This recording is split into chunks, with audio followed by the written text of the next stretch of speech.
Gedin baxın evliliklərə. Zar, zor, zülmlə bir-birlərini tapırlar, göz yaşları, sevgi, məhəbbət, şeirlər filan. 3 ildən sonra xəyanət edir oğlanın. Hələ kitab zad da yazırlar, sevgi 3 il çəkir. Niyə görə sevginiz sizin 3 il çəkir? Bir mahnıda var, eşqimiz elə bu qədərmiş. Çünki mənəviyyatınız yoxdur.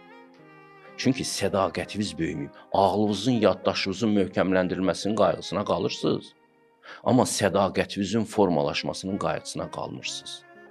Dürüstlüyünüzün, sözünüzün üstündə durmağın, belə insan kimi alayarımçıq insansınız. Alayarımçıq insan həqiqəti tapa bilməz, tapsa da saxlaya bilməz. Mütləq çıxacaq, xəyanət eləyəcək həqiqətən. Bu onun özündən asılı deyil, struktur əyriliyi var. Özündən asılı deyil, nə sərsə belə olur. Sonra bir fəlsəfə də uydurur ki, o ümumiyyətlə belədir. O sadiq olanlar riyakarlardır. Çünki bir şeydən mütləq bezirsən.